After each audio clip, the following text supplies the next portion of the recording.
भाई ए निकलो रे।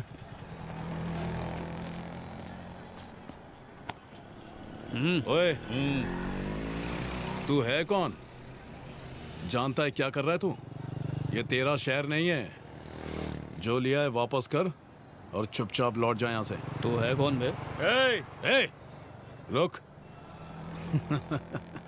मेरे सामने अच्छे अच्छों की पैंट गीली हो जाती है और इसकी इतनी हिम्मत मुझसे पूछता है कि मैं कौन हूँ। ओ, तो तू है वो। सिर्फ मेरे प्यार और माही की वजह से तुझसे इज्जत से पेश आ रहा हूँ, वरना तुझे क्या लगता है मैं फैसले कोर्ट कचहरी और पुलिस पर छोड़ने वाला बंदा हूँ? पर क्या करें, अपनी वाली को सिस्टम पर भरोसा है, इसीलिए तो तू और वो कसाई धरती पर बोझ होने के बावजूद भी जिंदा है। ओह, इन गोलियों में एक पर तेरा नाम लिखा हुआ है, चला दूं क्या? जो भी सामान लिया चुपचाप लौटा और यहाँ से निकल जा। आदमी है, गोलियां 6।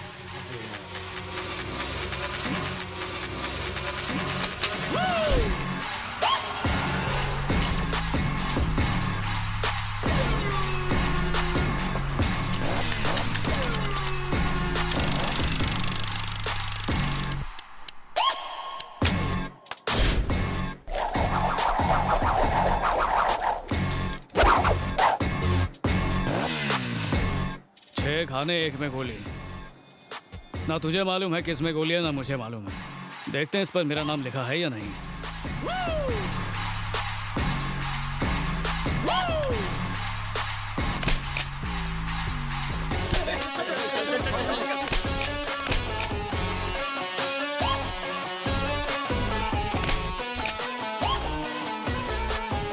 पांच बार ट्राई किया पर मुझे कुछ भी नहीं हुआ।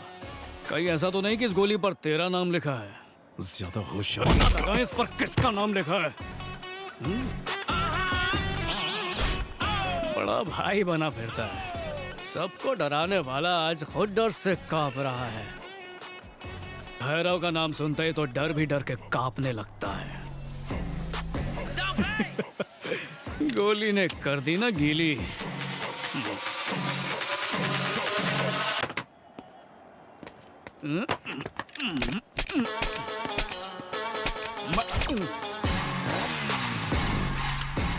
गोली पर मेरा नाम लिखा ना, इसलिए अब से मेरी।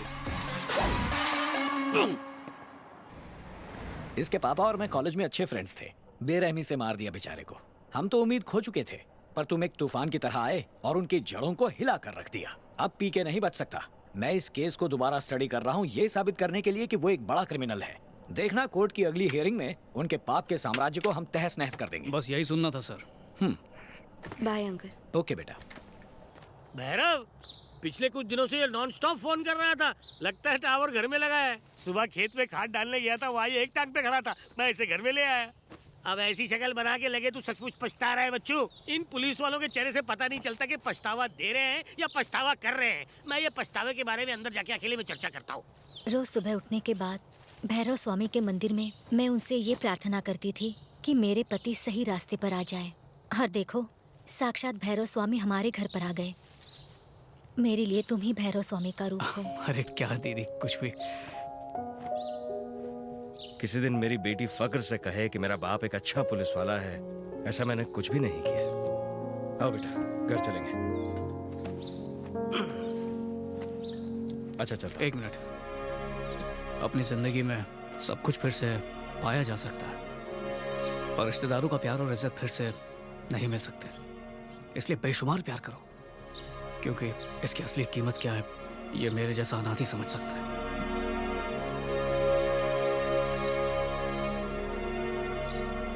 लाइए दादा। ये ले, इसको भी रख। हाँ, मैं इस तरफ जगह बताता हूँ ना। सारा सामान चेक कर लिया ना? डार्लिंग।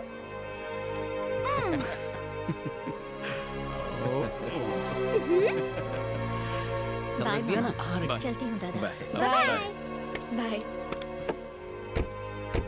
माही, मुझे बिल्कुल मिस नहीं करना। डार्लिंग तुम्हारा एकदम अच्छे से ख्याल रखेगा। ओके महारानी। Bye bye. Bye bye. Bye bye माही।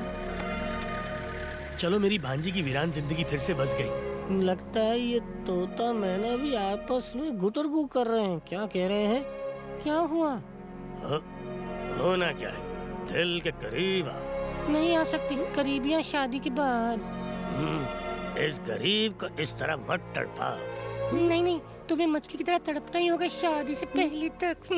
अरे तड़पना नाम का शब्द हमारी किताब में नहीं है। क्या चपड़ चपड़ कर रहा है? दादाजी, ये साइलेंट फिल्म है, आप नहीं समझेंगे।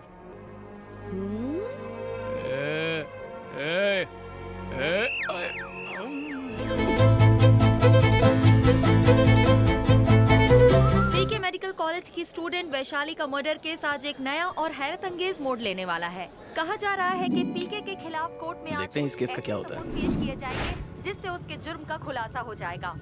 आज फैसला हमारे पक्ष में होगा ना बेटा? फिक्र मत कीजिए अंकल, हम जरूर जीतेंगे।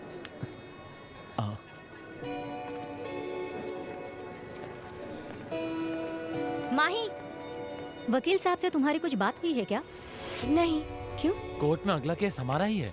वो अब तक आए नहीं और उनका फोन भी स्विच ऑफ है। क्या तुम्हारे पास उनका कोई पर्सनल नंबर है? हाँ दादा।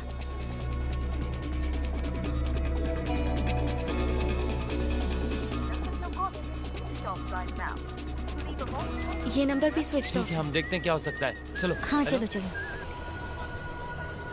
क्या चेन्नई के फाइटर, वकील का फोन नहीं लग रहा? लगेगा भी नहीं। दाया नहीं, बाईं तरफ देख। मैं दिखा? पीछे हटो, पीछे।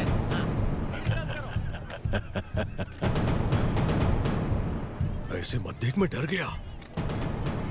तुझे देख के तो लगता है जैसे तेरे वकील की इकलौती बेटी जो कनाडा में रहती है, कुछ गुंडों ने उन्हें रोककर उनके सर पर बंदूक तानी और तेरे वकील को कॉल करके धमकाया। सर सारे सबूत मैं आपको लौटा दूंगा सर। प्लीज मेरी बेटी और उसके परिवार को कुछ मत करना। उन्हें जाने दो। और तेरे वकील ने वो सारे सबूत मुझे लाके दे दिए। तो ये मत सोचना कि मैंने वो सारे पेपर जलाकर राख कर दिए।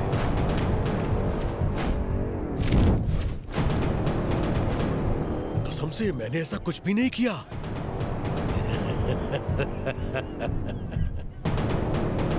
क्या कहा उसने?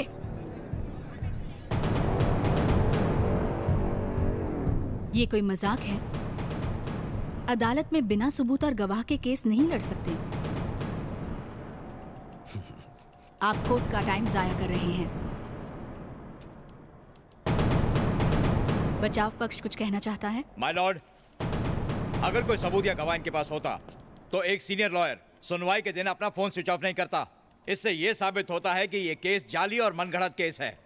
समाज में गरीबी से ऊपर उठकर अपनी मेहनत से, अपनी लगन से मिस्टर पीके ने यह मकाम हासिल किया और आज उसी समाज की भलाई के लिए मिस्टर पीके ने कई एजुकेशनल इंस्टीट्यूट्स खोले हैं। हमारे पीएम उनको इनके कार्य के लिए बेस्ट एजुकेशनलिस्ट का सर्टिफिकेट देने वाले हैं। मैडम, ये रहा इनविटेशन कार्ड।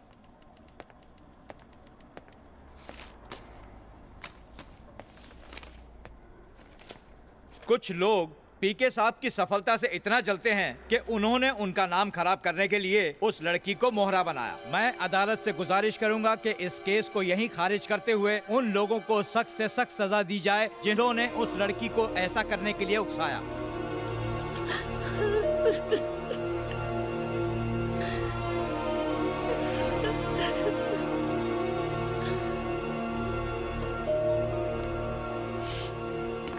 मैडम जरा 1 मिनट रुकिए। क्या मैं आपकी इजाजत से कोर्ट में एक इंपॉर्टेंट बात कर सकता हूं? Objection your honour. अदालत की अपनी एक मर्यादा है, ऐसे ही बीच में खड़ा होकर कोई बोल नहीं सकता। Sit down please. Objection overruled. आप कौन हैं? उन लोगों को सजा मिलनी चाहिए जिन्होंने उस लड़की को उकसाया। वकील साहब ने अभी कहा। मैं जानता हूं वो लोग कौन है, इसलिए मैं कोर्ट में अपनी बात रखना चाहता हूं। मैडम, क्या बोलेगा ये? आपको जो भी बोलना है विटनेस बॉक्स में आकर बोलिए।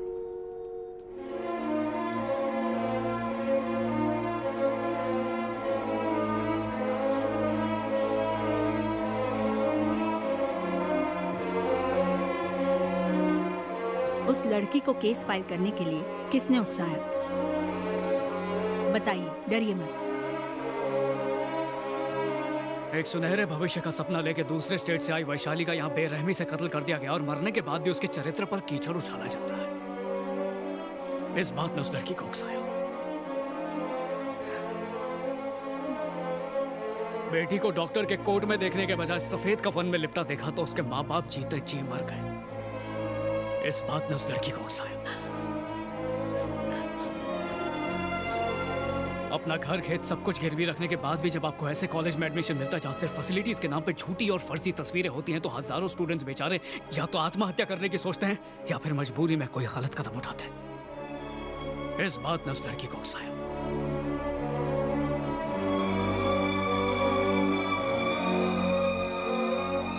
ऑब्जेक्शन योर ऑनर, ये बेकार की बातें करके केस को किसी और दिशा में ले जा रहा है। एकदम करेक्ट कहा इन्होंने।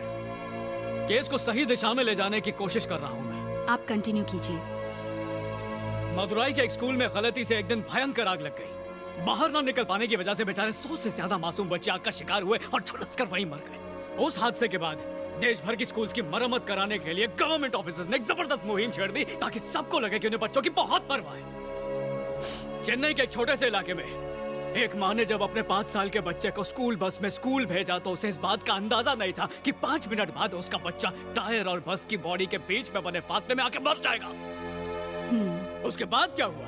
वही बेकार की दलीलें और खानापूर्ति। देश भर की स्कूल बस वैन को चेक किया गया ये देखने के लिए कि उसका ब्रेक ठीक से लगता है या नहीं। बस यही करके हमारे सरकारी बाबू घर चले गए। ऐसा ही कुछ कोयम्बतूर में भी हुआ, बिल्कुल ऐसा ही। कॉलेज में फैसिलिटीज के नाम पर ठेला था और जब स्टूडेंट्स ने सवाल पूछे तो उन्हें धमकाया गया। उन्होंने एजुकेशनल डिपार्टमेंट में लगातार कई मेल भेजे लेकिन किसके कान पर जू तक नहीं रेंगी। इसके बाद क्या था? कॉलेज के दबाव के चलते 3 गर्ल स्टूडेंट्स ने हार के सुसाइड नोट लिखा और पास के कुएं में जाके मर गई। और ये सब होने के बाद कॉलेज में इन्वेस्टिगेशन हुई और वहां के स्टूडेंट्स को बेहतर फैसिलिटीज वाली जगह पर शिफ्ट कर दिया गया। प्लीज आप मुझे एक बात समझाइए, मुझे तो समझ में नहीं आता कि जिन सरकारी अफसरों की आत्मा ऐसे हादसों के बाद जागती है, ऐसे सोए हुए जमीर वालों की मां सॉरी, वो पहले कुछ क्यों नहीं करते? ऑब्जेक्शन योर ऑनर, इन बातों से इस केस का क्या लेना देना है? नाता है, ये बिल्कुल नाता है क्योंकि इस शहर में बिल्कुल ऐसा ही हुआ है। अपने घटिया कॉलेज की पोल खुलने से बचाने के लिए एक मासूम होनहार लड़की की बलि चढ़ा दी।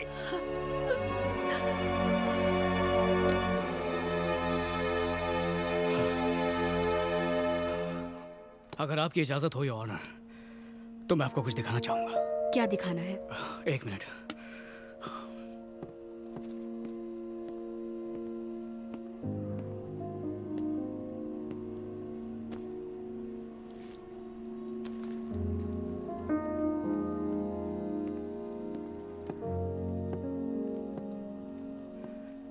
इसी बैग में ये बेचारे कॉलेज की फीस भर के लाए थे इस उम्मीद में कि उनकी बेटी एक दिन यहां से डॉक्टर बन के निकलेगी।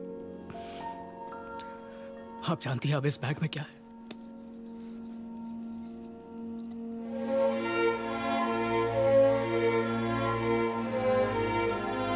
इनकी इकलौती बेटी की अस्थियां पड़ी हैं।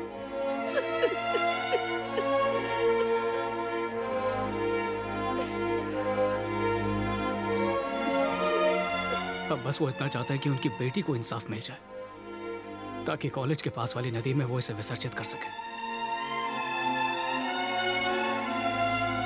इस दुनिया में माता पिता गुरु को ईश्वर का दर्जा दिया जाता है, पर कोई ये नहीं कहता कि उनसे हमें झूठ नहीं बोलना चाहिए। हाँ, लेकिन ये जरूर बताया जाता है कि एक डॉक्टर से कभी झूठ नहीं बोलना चाहिए क्योंकि हम अपना जीना मरना उनके हाथों में सौंप देते हैं। इसलिए उन्हें बेहतरीन एजुकेशन मिलनी चाहिए, तभी तो वो काबिल डॉक्टर बन पाएंगे और अपने हुनर से हजारों लोगों की जान बचा पाएंगे।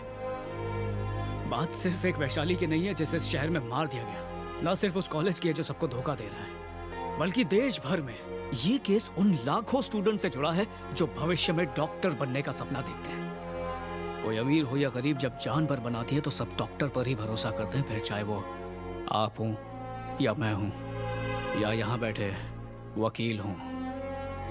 इसलिए इसे समाज के लिए एक चेतावनी समझिए और प्लीज मुझे 1 हफ्ते की मोहलत दीजिए ताकि मैं उन सारे सबूतों को कोर्ट में पेश कर सकूं जिन्हें जानबूझकर छुपाया जा रहा है।